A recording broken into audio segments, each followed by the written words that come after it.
Wisconsin-based CEO Jerry Storch on whether consumers will, and particularly on the toy front, lead this parade for what is expected to be a robust holiday shopping season.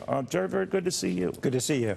How are things looking on just the retail front in general from your perspective? Very strong. The consumer has been strong all year. They carried that into the holidays, and sales continue to be strong. And I expect this weekend to be phenomenal. This is Super Saturday tomorrow, and the calendar is about as perfect as a retailer dreams of. This is what you'll wait for, and it doesn't happen very often. So Christmas on the Tuesday, longest period of time between Thanksgiving and Christmas. This weekend's going to be huge. All right. Now, even in tough times, parents, adults don't skimp on kids. You've always reminded me of that. Yep. We've talked over recessions and bull markets alike.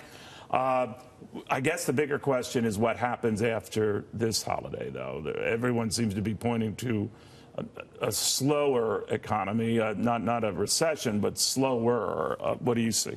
Well, the consumer doesn't know that. And consumers tend to spend based on what's in their wallet now. Consumers are now.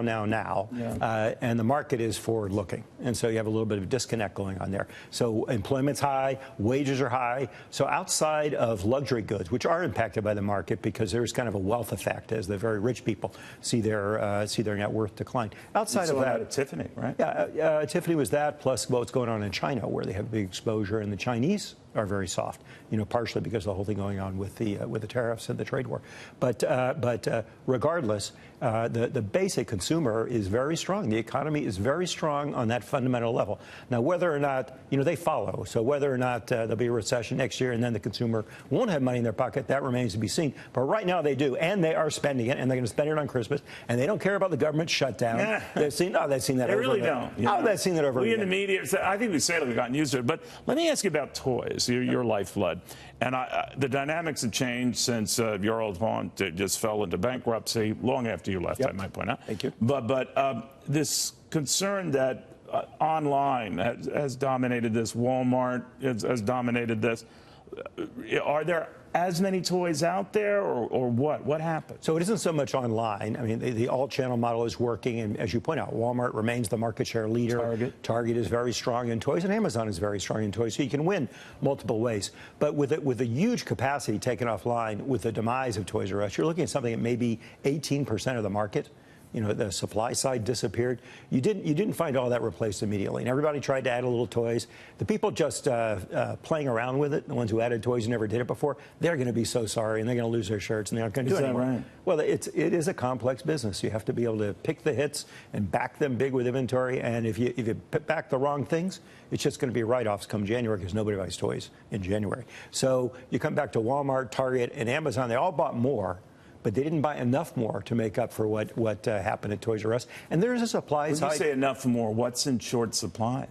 Well, plenty of hot toys are clearly out of stock. I read a report recently that many of them are already out of stock on the shelves of many of these other retailers. And one of the things Toys R Us always try to do is have them in stock all the way till Christmas. But you had to make a bet. You had a good gut with this. We could go back to Cabbage Patch days and all. But the bottom line is that you are playing a little bit of Russian roulette. Well, Toys R Us was integral to the market. It was part and parcel of the market. So it was difficult to tell where the vendors ended and Toys R Us began. So they are big losers in this, the toy vendors. I'm not saying they can't make it up over a period of years, but not in 1 year.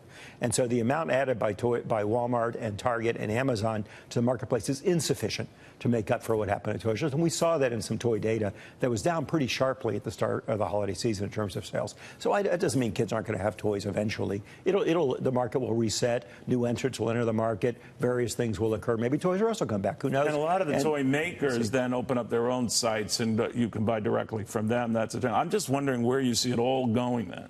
Eventually, I believe the market will reach a new equilibrium, unless there's a major player like Toys R Us. So I think it'll be at a lower level than it would have been because we all study economics in school and the supply curve and demand curve, and there's less supply. The equilibrium is going to be at a lower place, and that's simply what's going to happen. But some can come back in different forms. I'm thinking of FAS Words. They shut down a store in Midtown Manhattan, reopen one, albeit smaller. So there's always the chance. I always think in the back of my mind, something as iconic as Toys R Us can't. 850 stores, Toys R Us, around, counting Toys R Us and Babies R Us in the country. $8 billion of sales. That's not easily replaced. So, over time, the market will reset. In the short term, it's quite disruptive to have something like that occur. You can't make up for it in a flash. And it really does help to have a specialist category killer. You have that in electronics with Best Buy. You certainly have that in other categories and other segments of the market. In home goods, you have, in home building supply, you have two. You have Lowe's and Home Depot both. So it really helps to build the market. Now, consumers will still spend for Christmas. I want to emphasize that. Christmas sales are up. Holiday sales are very strong. The consumer has come to play, and they're buying. But if they don't buy toys, they'll buy electronics. Could have limped through the Christmas season, though, and then reassess themselves. The demise of Toys R Us has more to do with the high leverage on the company and the specific situation with individual creditors and what they wanted and how they felt they could get the most money than it had to do with an inability to compete. I've seen that in stores of industries. You and I were saying during the break, you better some money than no money, and at the risk now, it's going to be no money. There's going to be a lot more of it with Sears bankruptcy. We'll see where that ends up, but it's not going to be good. So Jim Barry filed for bankruptcy. All of these LBOs and highly leveraged companies, it's not going to be good going forward because retail requires too much capital right now in order to invest in the internet and the stores at the same time in order to build the perfect model. And it takes